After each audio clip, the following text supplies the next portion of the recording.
when I talk to people about doing the future authoring program, they often put it off. And it's not surprising because it's hard. But it's more than that. They think, well, I don't know how to write. I'm going to do a bad job. I don't really like assignments. I'm going to have to do it perfectly. I need to wait till I have enough time. And like one of those is enough to stop you cold, and all 5 of them, you're just done. And so I tell people, do it haphazardly, a tiny bit at a time, and badly, because you can do that. I tell my students when they're doing their theses, master's thesis, write a really bad first draft. And then we have a little conversation about that, because they don't think I mean that. Because it sounds like a cliche in some sense. It's not a cliche.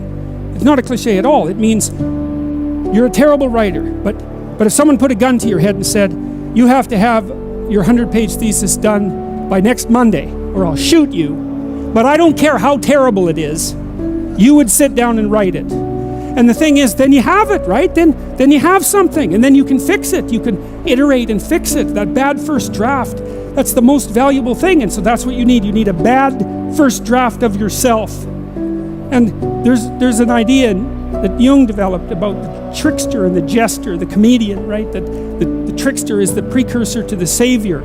That's one of the things I learned from Jung that was just, it's so unlikely. You'd never think that. It's so amazing that might be the case. But the satirical and the ironic and the troublemaker, the comedian, the fool is the precursor to the savior. Why? Because you're a fool when you start something new.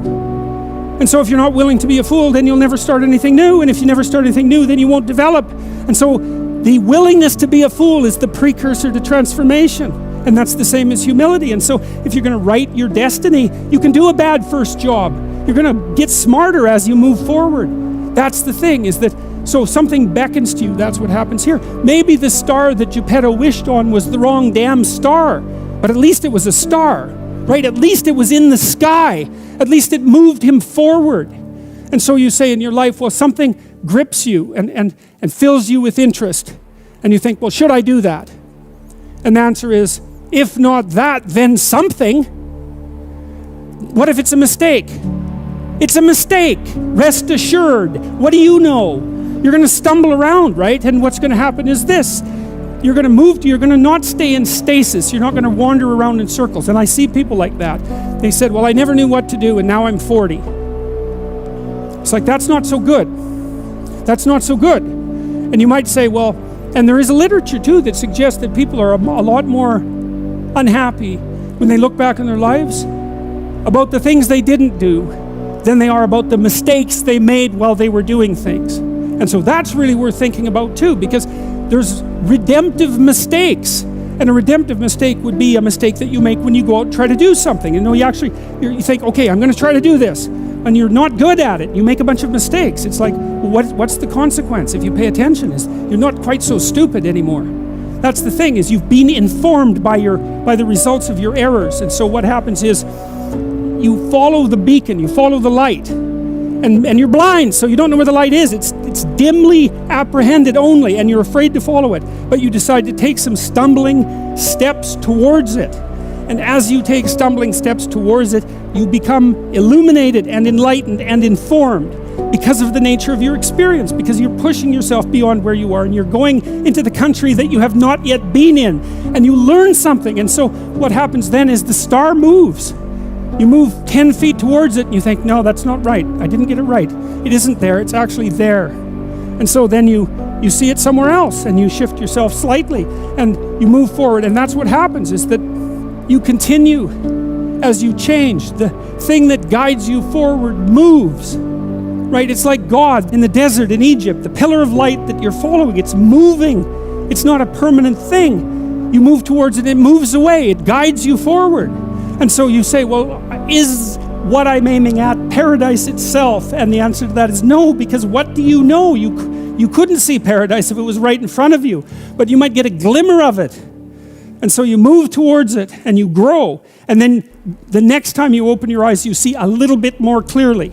And that's what happens, is that just happens over and over, right? It keeps moving.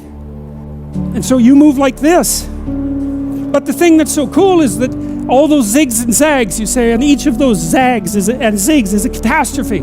I hit a wall, my God, and then I had to die a little bit, and I barely got back up. It's a phoenix transformation at each turn, and it's painful. But the thing is that even though you've traveled 20 miles, let's say, on that road, and you've only moved 3 miles forward, you've moved 3 miles forward instead of falling backwards, because that's the thing too, is that if you stand still, you fall backwards.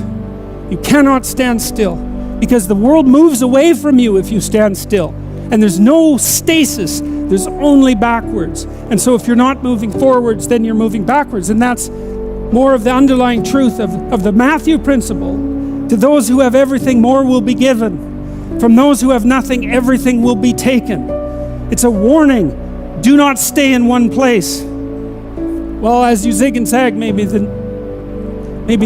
cataclysm of each transformation starts to lessen. There's not so much of you that has to die with every mistake. And maybe you end up oriented at least reasonably properly. And if you were sensible, that would have been your trip. But it wasn't, right? It's that. And perhaps it's a lot worse than that. Perhaps there's no shortage of backtracking, but it doesn't matter, because as you stumble forward, you illuminate and inform yourself. And perhaps that's partly because the world is made of information. And if you encounter it and tangle with it, then it informs you. And then you become informed, and then you're in formation, and then you're ready.